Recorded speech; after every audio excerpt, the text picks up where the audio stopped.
to our office, including a constituent who came and spoke with me a few years ago about coming out of the Coast Guard and being sexually assaulted.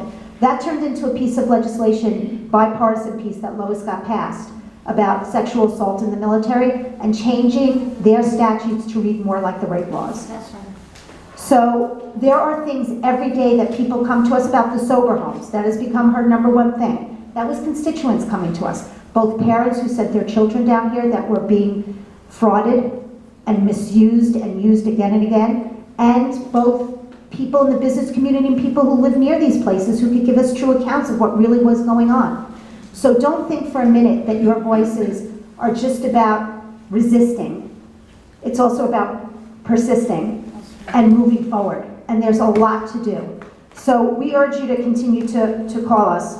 I also wanted to just let you know, also when you call and you tell your people to call, because I know a lot of you are doing that, if you can ask them to make sure they have read what you sent them, and I know that seems kind of funny, but we often get calls and from people and they know they're supposed to do something, they didn't read it again, they call, they're not sure of the bill, they kind of say, you know, the bill about health care. Well, can I tell you, children's health care, Medicare, Medicaid, there's a million things that can fall under that umbrella. You all Indivisible does a phenomenal job of keeping it short and sweet, and we appreciate that. So if you could just tell your members, just read it again before they call the office, or the emails or the faxes with what they're writing are fantastic. So I just wanted to let you know, and I'm happy to take any questions, that your work is really important even for the members of Congress that are on your side, and Lois is on your side, because it does energize, it does help us to best understand what we should be looking at, working on, and where the people she represents. So when she looks in the mirror, she can say, yeah, I'm representing the people that put me here. Yes. So thank you very much for your service. Sorry to be the first one. Can you talk a little bit about the difference between your constituent services staff and your political staff? Because Sure. I know this has been an issue for some people. Right, so the congressional staffers generally, except for two, don't get involved at any political things. However, when you're sending something to us and you live in our district, that's not political, that's you lobbying and giving us a stance on a particular thing. So they can answer. We have caseworkers in our district office who just do quick casework. If you live in our district and you have a problem with Social Security, the VA, any federal agency, their job is to try to advocate you as best we can. We're not always perfect, but I can tell you, we have two of the best caseworkers. They've been doing this for a long time. They are the least political people in our office. And they are really driven and hardworking, and they will do their best. We do have certain cases that come to us, again, that get elevated to Lois, seeing and hearing about them, because it's about an issue we think she needs to tackle. For instance, now we're starting to get involved. We have a couple of vets that are in an appeals process for their disability claims, and that process takes anywhere from 4 to 6 years. Wow. Wow. So, there's a lot of lack of staff, a lot of underfunding, but so that, was elevated. Normally, case by case things, people need a passport. Lois doesn't see everything, but she does get every week in the memo how many cases there are, how many are open, how many are closed. There are two people on staff that are allowed to be on the political side on their own time and take time also, which would be myself and our Chief of Staff, Jim Cho in DC. And then we have an actual campaign side. We have a finance director, Vanessa Miller, and we will be having a campaign this year. We already have someone who is filing against Lois, a Republican, who has already vowed to put, I think, $500,000 at least of his own money into a campaign to start it out. And he is someone that we don't know really well, that doesn't appear to be that active in the community, but decided, I guess he woke up one morning and decided he wants to run for Congress, and that's, of course, part of democracy, and that's great. We welcome the democracy part of it, but we will be running a campaign this year, unfortunately. What's his name? Kurt Jetta, like a car, Volkswagen. Jetta. He has a Facebook, you can see him. Okay, yeah. I have a question for you about, you see online surveys by politicians. I don't see so many from Lois, but then again, I'm not in your district. And you also see these petitions by MoveOn.org and so on and so forth. So I'd like to hear from you whether anybody pays any attention to these things, or are we better off using that time to send a fax, send an email, or call? So it's kind of a mixed bag. When it's something really vast, like huge, like healthcare, the petitions are really good because you can do them easily enough and see the vast majority, opposed to everyone doing it. It's an easier fix for a lot of people who normally don't get involved like you all are, just to sign their name to something they agree with. Yeah. But again, and we have to see their addresses on it, that they're part of our district, right? Just signing your name, I mean, that's great. But you know, there could be 50,000 people in New York City who are for healthcare, we get that, but Lois represents South Florida. Right. So they're good for large, when you're gearing up for something massive that's going on. But we still really like what you all send us a lot. And I will tell you also that on my private side, I get calls all the time from people. There's so much angst right now in our district. We have a lot of 55 and older communities in our district, flooded. We have all the Cobra communities, all the Delray Alliance. Lois has been we get calls, we do town hall after town hall in these communities, and they have like 300 people showing up, like 300 plus. She's doing one tomorrow morning. We did 3 last week. I mean, there's so much angst. There's a lot of baby boomer, our age 55 and older people who were political many years ago and kind of went on with their lives and are now retired down here and are just exploding. And they're nervous and they're worried for their grandchildren and children and themselves, and they're angry. And they want to know, what should we do? And they call all the time, what should we do? And a lot of them, most of them, I always tell them to go onto your website. The great thing about your website is, and I will tell you, and I'm not just saying this, because my own kids now do it. I have 5 kids, and they all are on your website. They work, and one's in college, and the rest of them work. And they're not at that stage yet where they're going to come to meetings all the time. You know, they get home from work, they're going to happy hour, whatever, and that's fine. But they want to do something. They want to do something. And your calls, 3 a day or 4 a day, are fabulous. They're effective. It makes people feel good that they're a part of something.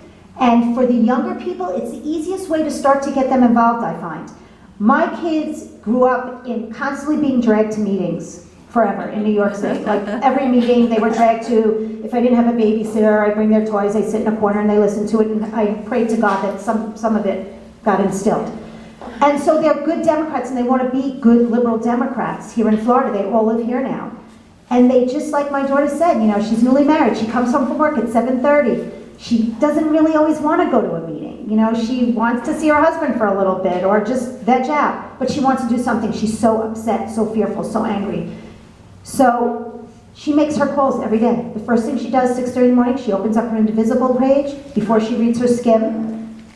And she does her calls. And all 5 of my kids, I can tell you, including my daughter who goes to UCF, make their calls every day. And because they tell me, Mom, I want you to know, they text me, make the calls, because they know they get points from me for doing that.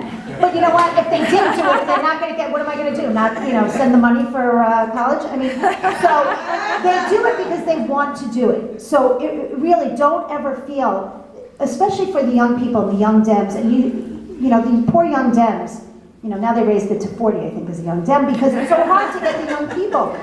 Indivisible is a really good place for you to start getting young people. It's easy, and it's doable, and it's manageable, and it doesn't make them feel out of touch or stupid or not well informed. And that's really important, because when you turn people off the most, when they come to a meeting or something, they feel like, ooh, I don't know nearly what everyone else knows, and maybe this isn't for me. No, instead, you got to embrace them in baby steps. And the calls every day, we get them, we're happy to have them. I assure you, I worked for TED, their office has the same mentality, Alcie's as well. And for the others that don't agree, well, they need to hear the loudest as well, because they need to know you're not just going to sit down and let them get reelected. That's right. So, yeah, absolutely. I think it's good. Which do you think is most effective? Phone calls, faxes, emails, resist bot? The email and the faxes are really good. Because then we have kids just put them into the system, into our system, everyone's name and everything. The phone calls are good too, but like I said, not everyone is as good as everyone calling, and they're not as distinct. And so what happens is, I had an intern the other day who I finally had to say, put them on hold. He was on the phone for 20 minutes with the same person. Because as he took the information, which he did, the person started saying, do you believe what's happening? He goes, no, I can't believe it. And I said, okay, you cannot have a political discussion in this office. You need to take the information and then you need to cease. That's illegal. It's we're not allowed to do that. So that's why sometimes also, don't be insulted if I tell someone, if one of you call and I say, call me on my cell phone. That's because my cell phone, I can talk about anything. Sometimes in the office, you can't. And you know what? We are now, our office, especially now with having an opponent, we are operating under, everything is being taped.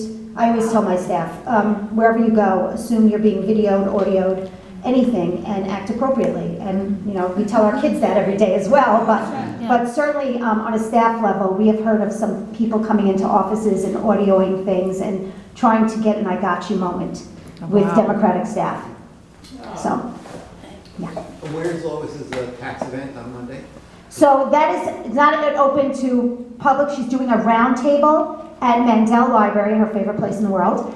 And on her third floor hibiscus, what we do is we have some key people there from some of the lead agencies. Autism, from the Palm Beach School of Autism, people with disabilities, Alzheimer's, and then we have a couple of people, a doctor, who can actually talk in the weeds to what these are going to mean to people in our district throughout our communities. And of course, we're inviting the press. The following Monday, we're doing one with the realtors who are coming home from their Chicago major event that I was getting texts from our guy saying they are reeling, especially with this, the mortgage being capped at $500,000. For us here in Florida, you may say, well, that's ridiculous. Who's buying a house for $500,000? Well, if you live in New York and California, middle-class people, that's what they're buying a house for. Yeah, So, absolutely. yeah. Good. I didn't see. I have two questions. The first is whether I don't know if you can answer this, whether some of the cuts that you're talking about to the social programs are in the tax reform bill, or if they're going to have to go into the budget so that they kind of have two fronts that they're working on, or we should just be watching the tax reform bill right now. Well, right now you should be watching tax reform because these cuts are in tax reform. They're mandating Medicare recipients to pay for full Part B and D is in tax reform. Cutting programs like Medicaid and Medicare is in tax reform. Making it into a voucher program for Medicare is in tax reform. So that, and plus it goes on and on and on. I mean, if you have a child with disabilities, if you think Governor Scott did a bad thing about not taking the waiver, just wait until you get into his tax reform. Now, with that said, it's really important to get on this early and not just say, well, we'll wait till it gets to the Senate. Because if the Senate isn't fearful, they will give in to a lot of things. So, you have a Senate right now that is kind of, a little schizophrenic. You don't know who you're seeing. Some days you see Lindsey Graham, you say, wow, not so bad. And then other days you see Lindsey Graham, and you go, there he is again. So, you never know who's going to show up. That's my next question. It's a little disconcerting, even with, God bless John McCain, and we all wish him only well, and he's going through a tough time. What he did with healthcare, the first go-around was great. Is he going to stick to that? I'm not so sure. So, it's a lot of their own kind of doing, and it's a lot of doing against Trump, which is part of maybe their agenda. But I think our agenda is more focused on long-term how it's going to impact all of us as families, as people living day to day. Right, and that's the second part of it. Obviously, politically, they are desperate for this win. And so when healthcare was on the table and it was code red, and we got to the point where we were telling people to call moderate senators that were in the middle, elsewhere in the country, just to flood their offices with calls so that even if we weren't in their district, they would hear us. The truth is, I wasn't sure. The National Indivisible Guide says, if you don't vote for a congressperson, they don't really care what you have to say. But in an emergency situation, like I feel this is again, I'm willing to ask people to do that. Yeah, unless I agree. You say it's ridiculous. No, listen, here's where it is. If you call an individual office, they may pull the, you don't live in my district, so we can't really take your calls, and they're not just being mean about it, they're kind of ethically on board there. They will, but I would say certainly the leaders' offices. The leader's a leader. Paul Ryan decides what gets voted on. Let's be clear. We have no say in anything that comes to the House floor. That is by whoever is in power. Whoever the majority leader is decides on the calendar. not only days off and days on, but what comes to the House floor. Right. So I think that anyone in leadership is up, is up for it. And I think leadership is not just the one person. I mean, there are whips. You got to go to the whip. They're the ones who are calling all the other members to make sure they got their votes. So you should call, and I always think in the Senate it's kind of much different than in the House. Because I do think the Senate pays attention to the country as a whole. Even though they only really care about their Senate, their state. But they do see it because, listen, let's be honest here. A lot of them have aspirations for other things, whether it's a governor's race, whether it's a presidential race. And so, I think that in the Senate, yes, I wouldn't waste my time with anything but House leadership and your own members per se in the House. But definitely in the Senate, it's a different ballgame. Good advice, thank you. Thank you. Yeah. Back to Rob's question really about the most effective way. And you like short, I like the emails and the faxes. what if we're being costed on so many areas that I could probably write small, short ones, 20 of them in a day. Yeah. Between the environment, whatever. People do. So do you want, Go for do it. you think it's more effective to do one item, one topic, or put multiple ones in? What do you want to hear from me 20 times or once? I guess. I can hear from you once, but just bullet everything that you want. You could say, here's everything I'm concerned with, and each one will get because it all goes in your name. When we put it into our system, our IQ system is set up where it goes in. Every correspondence we receive from you, every phone call received from you, all goes under your thing. So it can all get pulled up, and we can see if you've called 3,000 times. That's great, and we see everything that you've called about and the date and what your position is. Wow. So it's easier for the intern who's probably doing this to have one sheet of paper and just be in your name and just keep tacking off what it is that you're writing about. Do you have any, also still with the same, because I do the leadership ones as well. When you're doing that, I've heard that the bot-generated faxes are kind of ignored. Have you heard anything to that? I know in our office it's not. Because I could tell you we have a heavy senior population and they still fax more than they email. Yeah.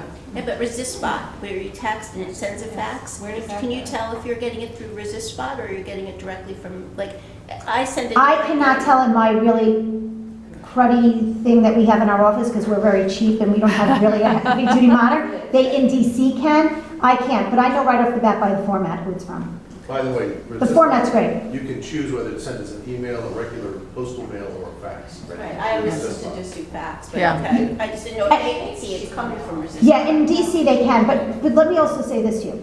You should send it to everyone's district office. Deal. Locally, because DC, every piece of mail has to go through, and they don't care about us here in the district, so they don't scan anything or screen anything. But we get regular mail, and it gets opened the day it comes. In DC, they scan every piece of mail that comes in through the Capitol, and it could be weeks.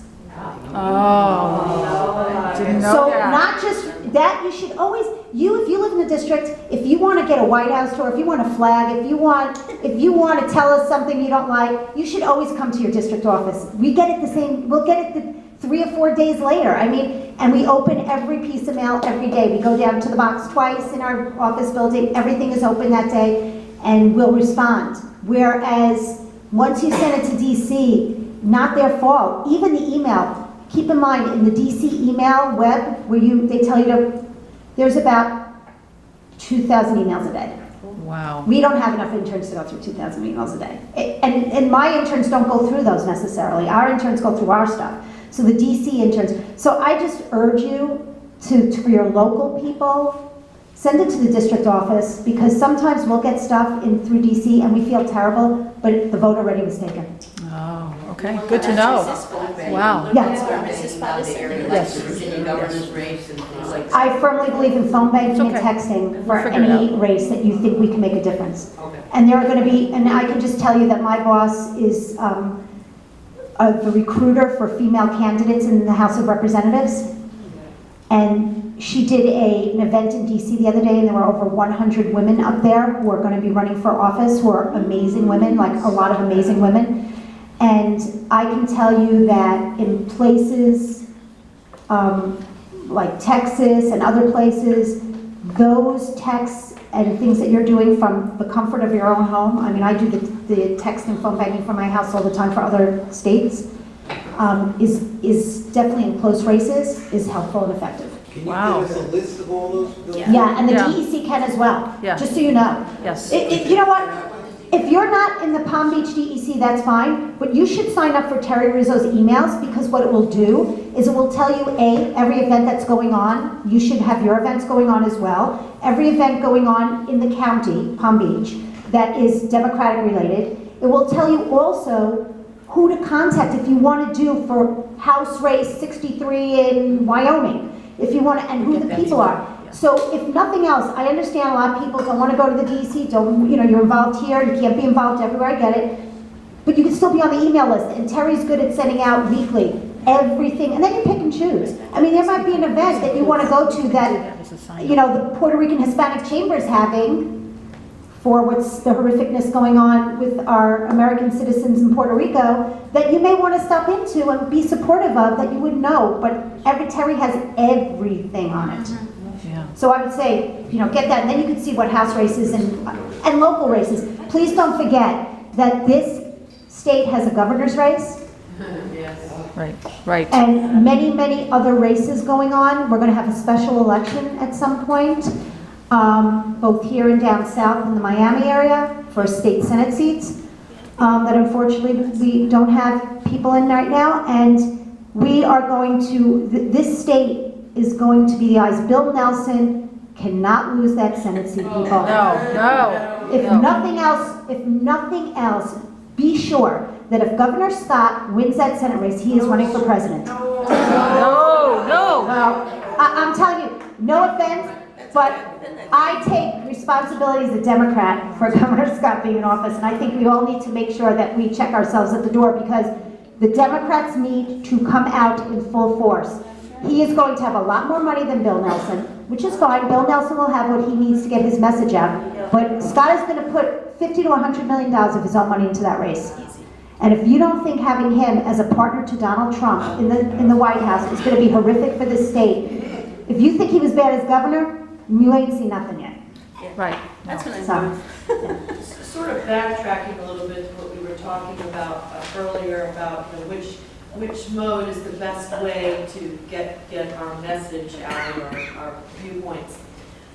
When we send it to your office or to our local office, when you data entry that, does it show in Washington as well? oh yeah, we have the same, we all are in the same system. There's only one system. Okay, so. Our computers all interspeak with each other. Yeah, okay. Yeah, well, that's how they generate, Lois generates a letter. So in other words, she'll see, let's say I sent her something, and we've determined we're getting 1,000 things. Lois needs to do more than a response of me or her staff or herself getting on TV and just saying something. We do a letter. She wants a letter. So she'll do a letter. But that all generates from us going back and forth. And I will tell you, our office, and I can only speak for our office right now, we are very blessed. The chief of staff and I are very good friends for over 15 years. We're very, very good friends. We've worked together with Ron Klein. We've worked together before. And unlike a lot of times when you hear the DC kind of doesn't interact with district, the district doesn't act with DC, we are, A, not like that personally, because we have personal relationships, and B, that would not be tolerated by Mayor Frankel, who still believes that all politics are local and is right, of course, but still wears that hat every day. A follow-up question. Yeah. So that's your office. Is that the same for other offices like Brian Mass? Well, Brian, it's the same as far as their systems, whether there are two systems basically that every house uses. It's either IQ or Firewall. They basically do the same thing, it's just how they do them. But yes, every person that's typed in from our or DC, we all see. Yeah. We could just pull anyone's name up at any time and see everything. DC and the local. Correct. offices. Oh, yeah. Great. Yeah. Yep. Also, just one more thing on postcards. If you're doing them, and we like the postcards too, please full address and email. If you send us your email, we will assume that you want to hear from us and send you our newsletters occasionally, or maybe other things. So you should do that. And my final plea before I leave is, we love working with you. If you could just help us out. I don't know if any of you go on Lois's Facebook or Instagram or anything, but please follow her on Facebook. We always get some feisty people following us on Facebook, and we like to see feisty people on all sides following her on Facebook. So I left some flyers back there. I left some of our local newsletters. We do one every month. Kind of gives you an idea of where she's going, what she's doing, the town halls she's at, some of the legislature that she's supporting. And I just want to say thank you for all of you, what you're doing. You make our jobs easier in a lot of ways. And wish anyone here who served or has anyone who served Happy Veterans Day. Thank you.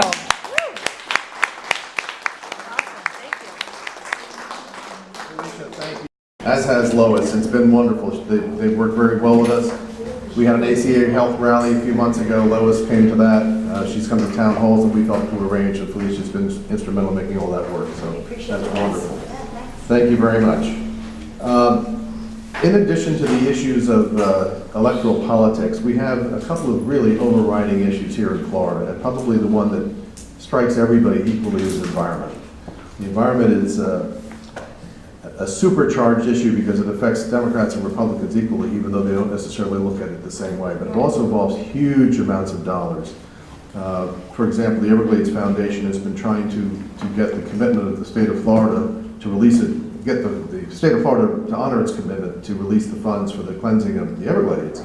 Right at the same time that there's some concern that climate change could be impregnating the Everglades with salt water, which could be a problem. I was just down in Everglades City yesterday, and during Hurricane Irma, the entire lower part of that area was under 8 feet of salt water. So that's a serious problem that is going to just continue to accelerate over time.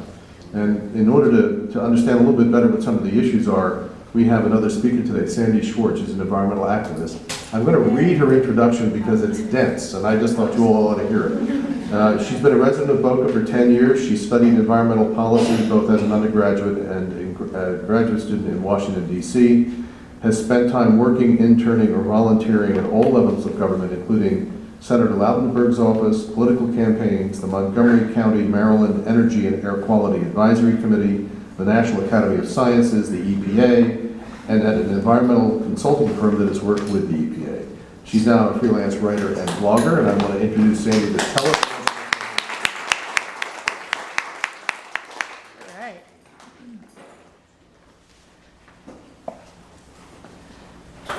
Good afternoon. Well, as we heard from Felicia, and as we heard years ago from one of the best environmentalists out there, Rachel Carson in Silent Spring, think global, act local. And that's what I did after that horrendous day about a year ago. And I first got on the bus and went to Miami for the Women's March. And I came home and I said, as you can see, as you heard, I have a background. But I'm a bit busy, being a mom and enjoying life under Obama, frankly. So I had to kind of reinvigorate my passion for the environment. And the first thing I did is I went to my local city council meeting, which those can kind of be a snore, but I decided to apply to the Green Living Advisory Board, and so I'm a member there now. And it's been an uphill battle, but we just we finally approved to have a sustainability office, which I'm proud that I got up and I spoke in front of council and I was part of that effort. So I'm going to encourage you, and I don't know how many people are from the city of Boca, so I'm just going to kind of, I'm very involved in the city of Boca, and I have like Green Living Alliance Facebook page, and I try to get people involved in the actual city events that we need to do. But I want to encourage all of you to start at the local level too, because that's the most rewarding, right? When you think of all these giant environmental organizations at the national level, it can be pretty overwhelming. So what I put together is environmental activism from the bottom up. So start at your local level, and then I know all of us, or most of us, Palm Beach County. So what can we do here? And I actually brought along, I got this amazing email last night. Have you heard of the AgReserve issue going on? Yes. Okay. So in Cobra, and I don't know if they've spoken to your group yet, but last night they sent an email. They're actually, and I left these flyers in the back, they're starting a legal fund to fight it so that we can fight the developers here. So I encourage everyone to get involved with that. They also have, if you go to their website, they have a link where you can sign a letter to all the county commissioners. And we talked about local elections. Well, county commission, I want to just bring that up as well, is a big deal, and that's coming up as well. And being from Boca, our mayor is running to replace Steve Abrams, who's term limited out. And they are both Republicans, and they have not yet found a Democrat to run against her. And she is bad news. So if anyone wants to run for county commissioner or knows someone, I highly recommend you talk to Terry Rizzo and get yourself going, because we need someone to fight her. There was a big article about Susan Haney and how she's in cahoots with all the big developer in Boca, and they're calling her out on that now. So then I want to jump to the state level. And again, this is just like what I've discovered in the last year, what works for me. And Sierra Club does a great job. We have a lobbyist by the name of Dave Cullen, who sends out fabulous emails when the state is in session. And so anyone, I would love to I'll probably post all this for everyone, because I have specific contacts to get on his email list. It's fabulous. And then he'll tell you, call on this day. He'll tell you which state representatives to call, what their numbers are, and what to say, and all the bills, and all that information. It's the best way to react. Kind of like your call to actions, but at the state level, and on the environment. I'm trying to think what else.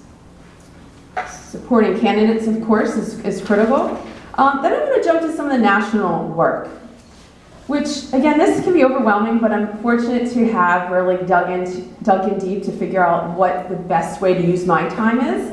So I'm going to pass on that information. First of all, to donate to organizations who are suing the EPA. We need to keep, because of the awful Scott Pruitt who is in charge, we need organizations who are going to fight them, but at the labor level, because that's how our system has to work. We're relying on the justice system. So some of the ones that I would recommend donating to are the Sierra Club, Earth Justice, and the Environmental Defense Fund. Because again, you can get overwhelmed by every kind of environmental organization, every topic out there. And the NRDC. Yes, okay, thank you.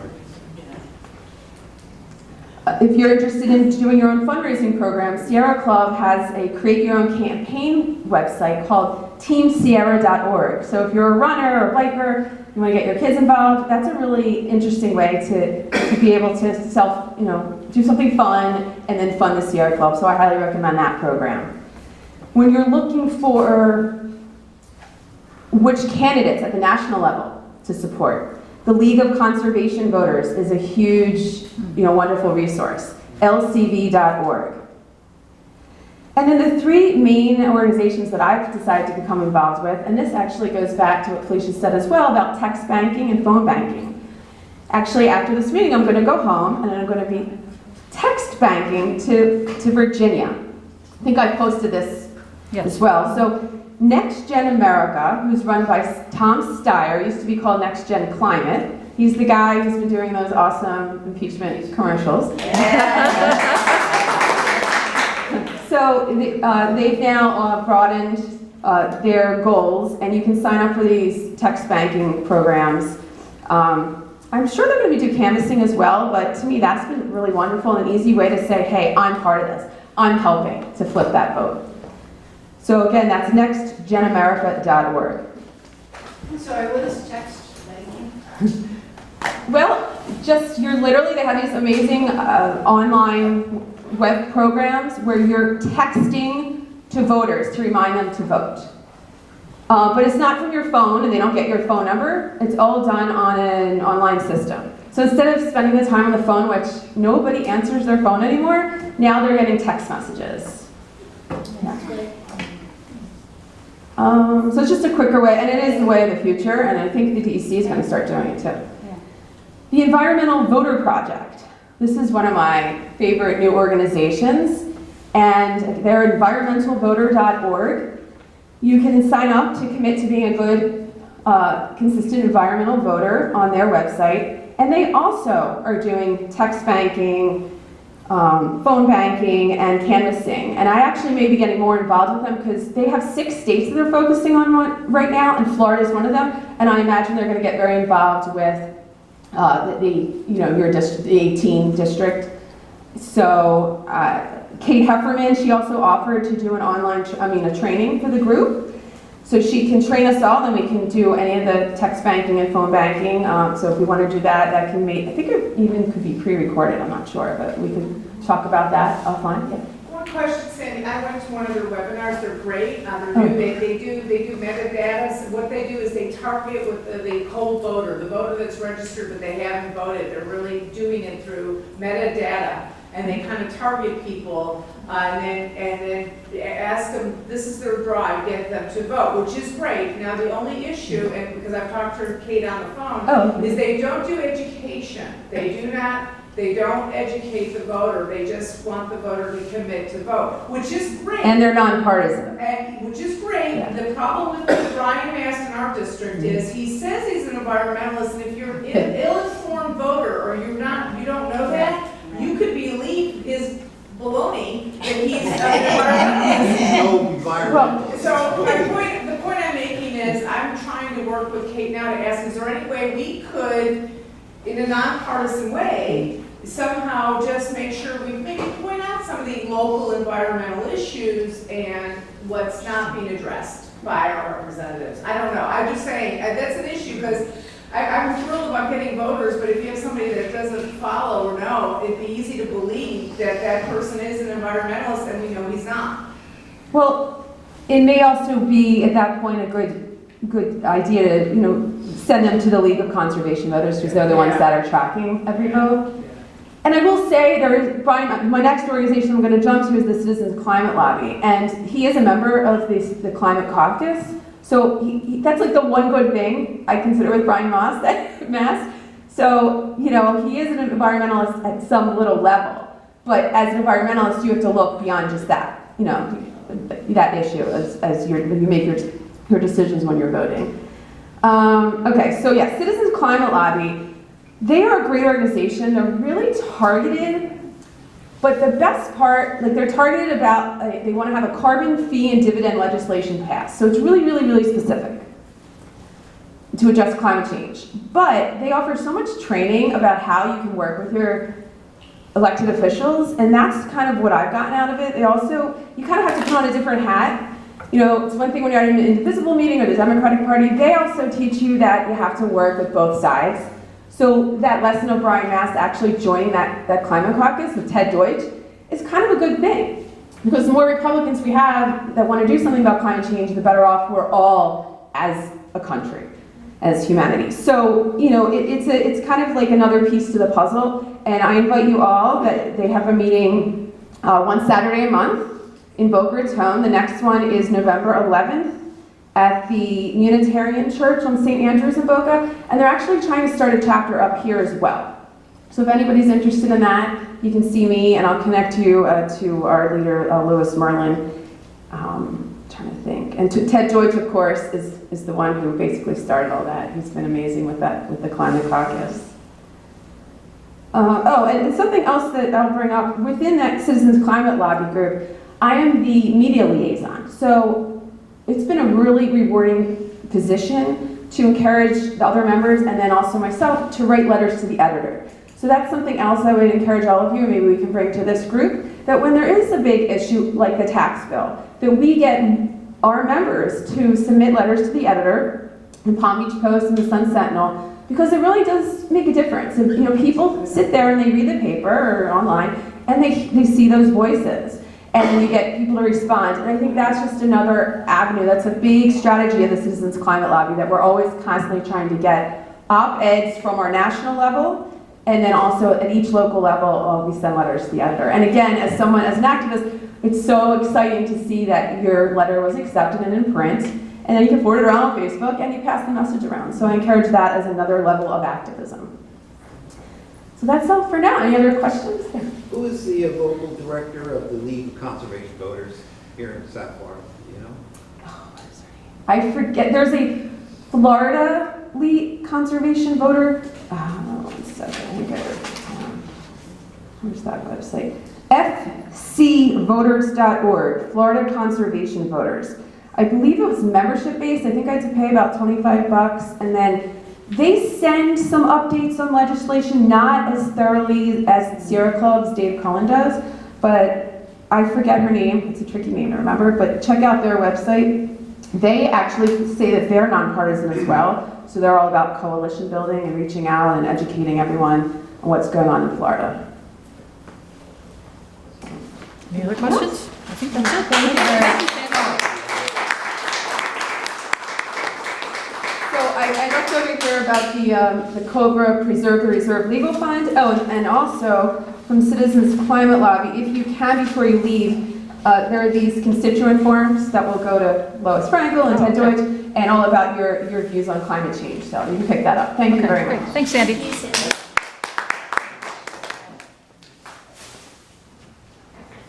Thanks, Sandy. All right, I'm stepping in for Rob since he had to, he's going off to a Bill Nelson and Camilla Harris fundraiser. Wow. This afternoon. So he had to step out. Just for some of you who may not know me, I am John Studdard. I'm one of, I guess, Rob's partner in crime on starting this little science fair project that we are running these days. Our last speaker today, we want to introduce Christelle Martin. She's going to give you some information on Friends of Foster Children in their December toy drive. Christelle is a familiar face to those of you who've been around at our functions. Christelle is a tireless volunteer for our group and many other causes. Today she is standing in for Giovanna G, also known as, our events coordinator chair. Christelle is going to talk about Friends of Foster Children, a local charity that provides support to family fostering children of relatives, and what Palm Beach Indivisible is doing to support the charity. Okay. Please welcome Christelle Martin. Okay, there was a miscommunication, so Yeah. just take a couple So minutes. And what I think, does everyone have one of these? No. Okay, so what I'm gonna do is pass them around and just kind of tell you a little bit. I'll pass it. Friends of, I'll do it, give me something to do. Friends of Foster Children is a local, you don't want one, you can look at it. You know, He's like, no, I'll take it. it's a local organization that works with foster children within Palm Beach County. They not only work with foster children that come through the system, they do not receive the same amount of money. Even though they're most likely, I think statistically, going into poverty-stricken families. So the grandmother can't afford to take care of extra children, but she's getting 1 or 2 or 3 or 4 of her grandchildren, but not receiving the same monetary supplementation from the government. So that's, I think, one thing that we're kind of starting to focus in on, because it's the children that end up suffering. And a lot of these children actually come from homes that are affected by a variety of issues that I think we're all trying to get a grasp of, which is the opioid situation. So everything is really interconnected, and this organization does an amazing job. They're small, but they're very productive. They do an annual event in the summertime, getting kids ready for back to school. It's called the Community Back to School Bash. Now, it's actually made up of about 50 agencies throughout Palm Beach County, but Friends of Foster Children is the fiscal agent, which means they're the office that handles everything. So if the 50 agencies aren't pulling their own weight, this is the group that ends up doing everything. So they really, really, really need the extra help. So we have partnered with them for a number of different events. The first one coming up is the Thanksgiving boxes, where everything that was donated today, which thank you very much, everybody did a great job, Yes. are going to go towards making Thanksgiving boxes for the various families. I know when Giovanna gets back, she's going to put together a date with them where we will have the opportunity to go to the office and assemble these packages. Then, if there's people that are interested in signing up to do deliveries, you can do deliveries, I think. So that's the Thanksgiving. We also have an event coming up that we're planning called, I don't know what it's actually going to be called, but it's a screening of a film called Foster Shock. Has anyone seen that or heard of it? I've heard of it. Okay, so it's an amazing film. It was shown, I think, last year at the film festival, Palm Beach International Film Festival. It's all about the foster care system in the state of Florida, and it is shocking and seeing this movie will change your life in how you perceive foster children, foster care, and you're going to want to get involved. I mean, it's mind-boggling. So I think Palm Beach Indivisibles' involvement with this organization is going to be really special and really effective. So if you're looking for something to, we know making the phone calls and sending the emails, it's all part of what we all do. But this is something that's just really, you get that rewarding. You know that you're helping children directly. So I think also December, we're going to do something with the toy drive. We're not sure exactly what yet. I think that's all being put together. And then I think in January, we're going to do a baby shower. So there's a number of events that are coming up. We're trying to space them out a little bit. We know everybody's busy, but if we all pitch in, it all gets done. So I think that's the gist of it. Thank you very much. Please take these home, read and share it with your friends. Thanks. All right, thanks. I think that brings us to the close of our presentation today. But I just wanted to follow up on what Christelle said, because that program, in addition to our Adopt a Park program that we do here at Dreher, are examples of the things that Indivisibles are doing beyond our resistance activities. We, as a leadership team, decided that we also wanted to leverage some of this energy and people that we have gathered together to do some good, as well as fight the fight that we need to do. So I just want to thank our volunteers today, Christelle and Laura, Nicole and Rob and Mark. And we have one question in the back. Yes, ma'am.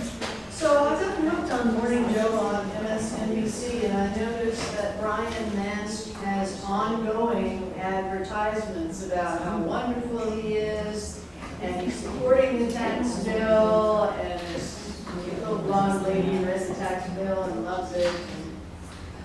Is anybody on the Democratic side planning to do anything to contravene these?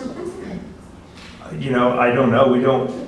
We should probably find out if, I think Lois might be one of our potentially. She is going to be on, she's been on the press, she continues to go on the press. As far as Brian Mast. Lois is not in my district. Right, that is going to be up to Pam Keith and Lauren Baer to start talking about the difference that they offer. And then after the primary, up to them to run a full-fledged campaign against him. You do have two people running against him in your district. And Pam Heath has been on Joy Reid at least twice, and Chris Hayes. And I do know she goes to every single event she can get to on every single day to reach out to. And I'm not promoting, I'm just saying she's one of the two. You have two people. And she's been around now a few months. So I don't know as far as a concerted effort by I guess I don't even see. I don't know the money situation. I mean, obviously, Brian Mast has a boatload of money behind him. So, we're up against that, which is why to get out the vote. Yes. Yes.